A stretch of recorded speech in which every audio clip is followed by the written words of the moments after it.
Corriendo el siglo III a.C., Eratóstenes de Cirene, bibliotecario que fue de la Biblioteca de Alejandría, calculó la circunferencia de la Tierra y en el siglo II a.C., Hiparco de Nicea inventó el primer astrolabio con el que poder medir la latitud y también llegó a proponer unas medidas con las que se pudiese calcular la longitud que, caso de haber tenido posibilidades de desarrollar, hubiesen tenido éxito.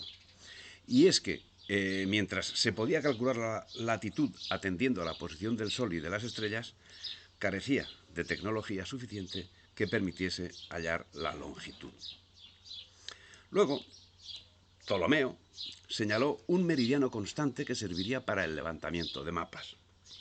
Entretanto, la falta de esos conocimientos ocasionaba no pocos conflictos, que en no pocas ocasiones se traducían en naufragios.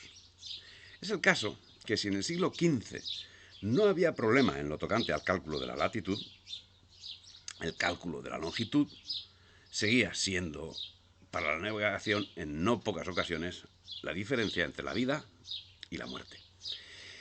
Para solucionar el problema, en 1535, Alonso de Santa Cruz, cosmógrafo mayor con Carlos I y con Felipe II, presentaba un instrumento para medir la longitud por las distancias de la Luna y de los planetas, siendo que en su carta abierta por los meridianos desde la equinoccial a los polos fue capaz de apreciar el fenómeno de la deformación que sufría la figura de la Tierra al ser trasladada al plano. Pasados los años, presentaría su libro de las longitudes y manera que hasta ahora se ha tenido en el arte de navegar con sus demostraciones y ejemplos dirigido al muy alto y poderoso señor don Felipe II, de este nombre rey de España.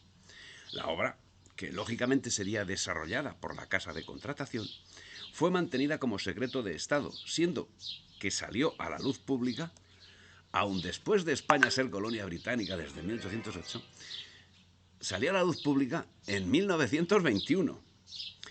Evidentemente, el desarrollo que de la navegación conoció España en su época de gloria debía tener una base científica de primerísimo orden, siendo que los sabios salmantinos facilitaron los datos astronómicos que hicieron posible la navegación transatlántica.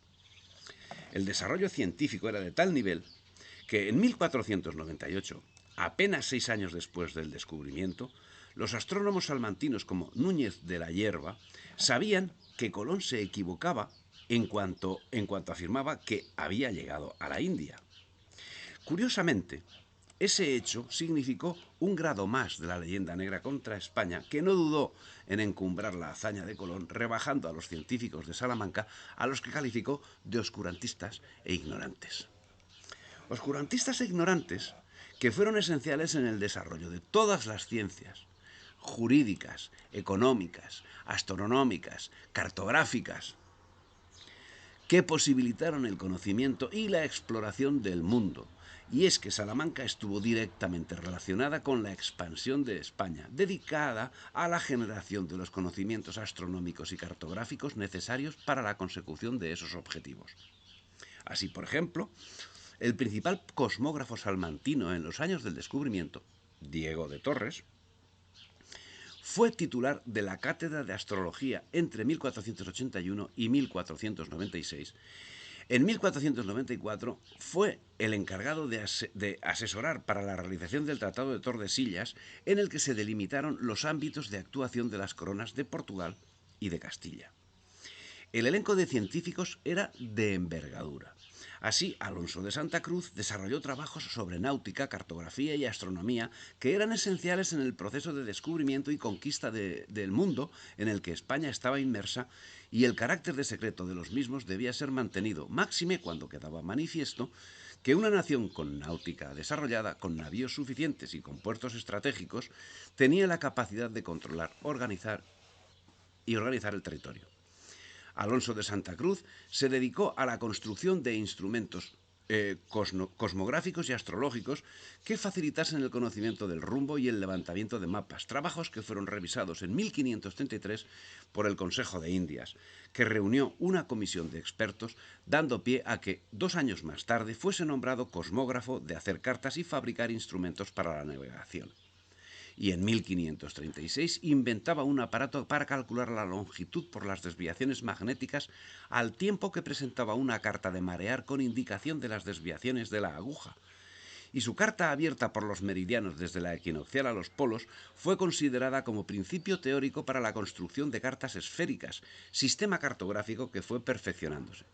Santa Cruz fue capaz de apreciar el fenómeno de la deformación que sufría la figura de la Tierra al ser trasladada al plano, pero no pudo llegar a una conclusión definitiva sobre la proporción.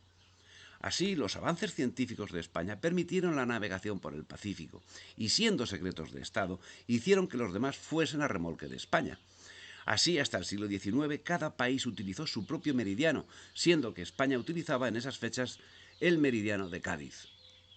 Mientras tanto, en Inglaterra sufrían catástrofes marinas, como la que tuvo lugar el año 1707 en las Sorlingas, donde el pirata Cloudesley Sobel perdió 4 navíos de guerra y sufrió 2000 bajas.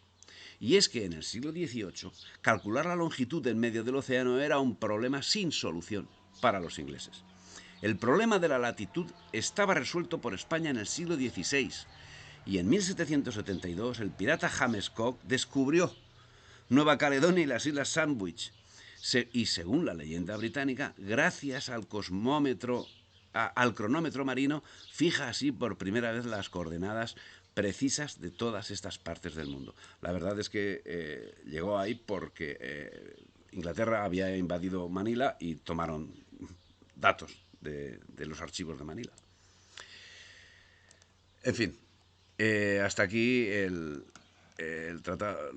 la nota sobre el descubrimiento de la longitud y la latitud. Si te ha gustado el vídeo, dale me gusta, difunde y suscríbete al canal.